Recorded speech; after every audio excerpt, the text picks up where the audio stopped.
Zaman SBY, di masa kedua jabatannya ada windfall di mana harga komoditi mineral tambang dunia melonjak naik, batu bara primadonanya. Sehingga di tahun 2010 sampai 2013 ini seakan-akan jaya-jayanya pertumbuhan ekonomi Indonesia. Saya ingat tahun 2013 itu untuk mencari crane untuk membangun, mencari kontraktor untuk membangun, sampai kekurangan alias tidak ada. Tukang di Jawa sampai habis dibawa keluar Jawa, dibawa ke Kalimantan, ke Sulawesi, ke Sumatera, sampai ke Papua. Semua tambang full kapasitas produksinya. Semua pembangunan properti full gear, gigi 5 semuanya. Industri makanan, minuman, kafe, tempat nongkrong muncul di mana-mana. Kemudian di ujung tahun 2014 harga komoditi mulai menurun, bahkan terus menurun hingga tahun 2015. Ekonomi Indonesia lesu karena harga komoditi turun. Hal ini membuktikan bahwa membangun ekonomi negara itu ada dua. Pertama, memang punya strategi nasional. Yang kedua, ya memang dapat durian runtuh atau windfall, ya beruntung saja. Di masa pertama kabinet Pak Jokowi di tahun 2014, fokus membangun adalah infrastruktur statis. Beruntung BUMN belum kepakai banyak, walaupun manajemen BUMN itu sifatnya jangka pendek. Juga tidak benar-benar bagus manajemennya, tapi masih ada peluang untuk mendapatkan modal, yaitu dengan menghutangkan BUMN. Di sisi lain, kebetulan banyak masyarakat yang sederhana berpikirnya, mending BUMN deh yang pegang daripada swasta, kan BUMN milik negara.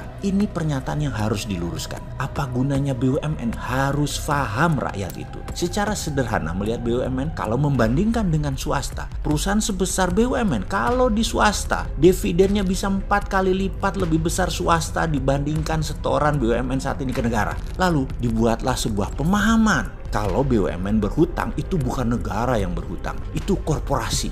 Yo wis, sakarepmu. Anggap saja rakyat bodoh semua dan pada manut semua bahwa apa yang para pejabat lakukan sekarang semuanya benar. Para pejabat sekarang anggap saja sudah memonopoli ide, bahwa di luar ide mereka, idenya salah semua. Kemudian disiapkan penggonggong yang namanya buzzer agar membuat yang punya ide lain dari para pejabat tadi menjadi terhina, menjadi salah, dan menjadi pendosa. Sehingga membangun ekonomi Indonesia bisa menggunakan sumber lain, yaitu BUMN direvaluasi naik nilainya, lalu genjot melalui hutang korporat. 5 tahun yang lalu hal itu dilakukan. Harusnya saat ini BUMN seger waras, tetapi kemarin minta setoran ke pemerintah sampai 150 triliun karena banyak BUMN yang merugi. Nah loh, sekarang sebentar, proyek ada kan selama 5 tahun ini, kok minta setoran lagi? Katanya korporasi independen, kenapa minta APBN setoran lagi sekarang? Kenapa minta uang dari pajak rakyat sih? Tar dulu, ini bagaimana sih maksudnya? Jangan sampai insting para manusia hina semacam si Sontoloyo ini jadi bertanya kemana-mana. Pertanyaan kritis sih, bukan masuk menjelek-jelekan. Misalnya Freeport nih ya, kenapa mengambil 51% sih? Dengan dalih supaya terlihat nasionalis atau pengen untung besar? Apa sih maksudnya ambil Freeport? Freeport itu pembukaannya untungnya 200 juta dolaran per tahun. Kita ambil 51% saham Freeport nilainya 4 billion dolar, alias kalau tanpa bunga itu balikinnya adalah 51% tadi adalah 200 juta dolar. Ya paling kalau 51%-nya kan nilainya 100 juta dolar per tahunnya. Artinya investasi beli 51% saham Freeport itu 40 tahun balik modalnya. Atau kalau pakai bunga 50 tahun balikin modalnya. Lah gendeng pol kan ini kelakuannya. Kapan untungnya? Dan aset Freeport itu 20 tahun lagi jangan-jangan sudah habis barangnya. Kok malah berpotensi merugikan negara sih keputusan kayak gini? Terus BUMN Inalum ya, yang katanya pemilik 51% saham Freeport, yang harusnya memiliki mayoritas tersebut, mengapa pembukuan Inalum tidak bisa dikonsolidasikan aset yang 51% ini? Kok dikendalikan yang minoritas yang memiliki saham 49% ini? Opo iki Cak? Kita kalau akuisisi perusahaan ambil mayoritas saham, ya aset mereka masuk di pembukuan kita sehingga nilainya naik di pembukuan kita. Ini kok nggak bisa dimasukkan ke Inalum? Inalum harusnya sudah menjadi perusahaan besar di dunia ini. Kok sekarang nggak masuk perusahaan besar? Ya maaf deh, mungkin saya bodoh. Mereka-mereka pejabat yang mengelola tadi jauh lebih pintar dan jauh lebih benar. Kita hanya mengingatkan nanti kelak ketika tidak menjabat hal ini bisa dibuka lagi. Dilihat tata kelola keuangannya. Ternyata banyak yang cacat hukum. Lah kasihan kan, sudah nggak punya power lagi, buzzer sudah balik badan atau buzzernya malah semua sudah dimasalahkan duluan, sudah nggak punya apa-apa, ditanya hal yang sederhana begini berlapis-lapis banyaknya. Sampai norai iso turu kabeh, Cak, putih semua tuh rambut dalam seketika dan tensi mendadak naik tinggi semuanya. Gak enak pensiun seperti itu. Yowis, ndang cepet dibenahi sekarang deh.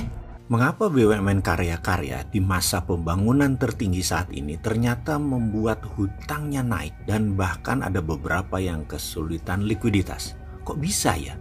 BUMN dimanja tapi merugi. Kita juga sering ingatkan bahwa hanya di negara sosialis komunis BUMN itu jalan.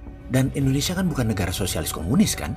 Kita memang sih banyak mengiblat ke negara tersebut, para pejabatnya saat ini, dan salah beberapa derajat arahnya. Jadi ya gitu deh, nyembahnya ekonominya jadi nggak karuan. Kita juga ingatkan sekarang bahwa UKM yang tidak kunjung didukung oleh kebijakan pemerintah suatu saat akan meledak masalahnya. Fakta data bahwa UKM merupakan penyerap 90% angkatan kerja, juga 65% ekonomi perputaran uang adalah di UKM. Tapi sayang tidak ada program untuk scale up atau pembiayaan khusus atau perhatian serius sementara ini oleh negara. Sementara BUMN secara pasar ya kecil dibandingkan UKM, padahal sudah dimanja habis-habisan loh dengan jabatan kementerian. Rugi lagi, pokoknya bingung kita dibuatnya. Kembali ke pertanyaan di awal, kok bisa rugi? Kita semua tahu per kilometer membangun jalan tol investasinya $5 juta. Namun di Indonesia per kilometer bisa $8 juta. Kok lebih tinggi ya? Atau BUMN yang untung gede? Atau di markup $3 juta per kilometernya sehingga BUMN duitnya banyak? Tapi kayaknya nggak gitu cara ngelihatnya. Bagaimana kalau kita buka masalahnya? Begini melihatnya. Kita karena tidak ada uang untuk modal maka perlu pinjaman untuk membangun proyek-proyek infrastruktur. Ternyata dalam hukum perbankan yang bisa dibiayai hanya 70% alias yang 30% kita tetap harus store equity, store modal. Sementara kita tahu ekspansi bisnis atau usaha itu sebaiknya pada saat ekonomi lagi boom, bukan pada saat ekonomi lagi bust. Pertanyaan sederhana, Indonesia saat ini lagi boom atau lagi bust ekonominya? Atau kalau pertanyaan anak-anak kelas SD begini, Indonesia ini ekonominya lagi tekor atau surplus? Kalau jawabannya lagi surplus itu boom, kalau jawabannya lagi tekor ya bust. Jadi kita tahu semua bahwa kita saat ini ekonominya lagi tekor, tapi kita ingin membangun, ya terpaksa disulap. Bagaimana nyulapnya? Yaitu modalnya harus 100% pinjaman.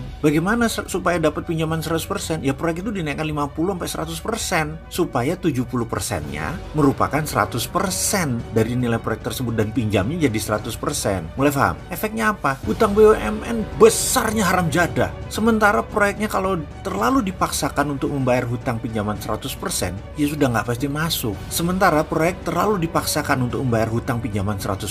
Sudah itu ke infrastruktur statis lagi, bukan infrastruktur dinamis. Infrastruktur dinamisnya barang negara lain, baca barang impor. Ya berat lah membayar hutangnya. Tetapi secara fisik memang keren, terlihatnya memang keren. Namun di sisi cash flow, uang di tanah air ya jadi kering. Terlihat dari mana? Inflasi rendah. Inflasi rendah itu dua mata pisau. Benar rendah atau karena tidak ada transaksi, karena uangnya kering. Ya nggak ada transaksi ya terang aja inflasinya rendah. Yang mana yang Indonesia? Apa yang terjadi kalau ternyata yang kedua, transaksi perputaran uang di tanah air memang turun? Apa buktinya lagi? Properti sekarang industrinya mati suri. Buktinya apa lagi? Impor bahan bakunya naik, termasuk impor pangan. Buktinya apa lagi? Perindustrian yang biasanya tumbuh di atas pertumbuhan ekonomi nasional sekarang tumbuh di bawah pertumbuhan nasional. Ini ada yang salah. Masih mau lanjutkan atau menggunakan konsep ekonomi baru, new economic model, atau masih bertahan ala IMF dan ala obor? Wah, pok mau kapan sih?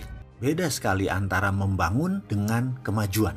Ini adalah sebuah kalimat yang seakan membentak saya. Ini adalah percakapan dalam bahasa Inggris dengan mitra saya, si bule tua melalui Skype sore kemarin. Saya pun ingin memastikan maksudnya apa dari kalimat tersebut. Maksud kamu apa? Bisa dijelaskan? Begini, Indonesia saat ini terlihat banyak membangun infrastruktur. Iya, benar itu membangun. Namun jangan kamu bilang bahwa membangun itu memajukan Indonesia. Ah, gila kamu. Tujuan membangun infrastruktur kan untuk kemajuan ekonomi. Demikian saya berargumen. Oh, belum tentu begitu. Kamu harus melihat bagaimana dalam tanda petik cara Indonesia membangun dan dengan siapa dalam tanda petik membangunnya. Demikian dia mencoba menjelaskan arah bicaranya. Saya mau menjelaskan sedikit pengandaian. Jika dalam rumah tangga katakan kamu memiliki penghasilan 10 juta satu bulan, lalu kamu mau membangun kamar tambahan dan ingin membeli satu mobil lagi untuk kebutuhan keluarga. Kamu menggunakan pinjaman bank. Intinya kamu memakai duit orang lain. Apa yang kamu lakukan dengan pendapatan tetap tadi? Kamu ternyata hanya bisa membayar cicilannya saja. Pokoknya tidak bisa. Kamu berharap kamar tadi kamu sewakan, dikoskan, dan mobil tadi diusahakan ke GrabCar, online transportation. Bagus bukan rencana tersebut? Tapi bisnis bukan ilmu pasti di ruang hampa. Apa yang terjadi kalau tidak ada penyewa kamar tersebut sebagai kos-kosan? Apa yang terjadi kalau setoran transport online tidak mencapai target? Pasti dari penghasilan yang 10 juta tadi dibayarkan hanya bunganya saja. Pokoknya tidak akan sanggup terbayarkan. Kita terus menggantung harapan bahwa kosan akan terisi dan transportasi online akan meningkat hasilnya. Anda benar membangun, tapi belum tentu membuat maju perekonomian rumah tangga. Faham?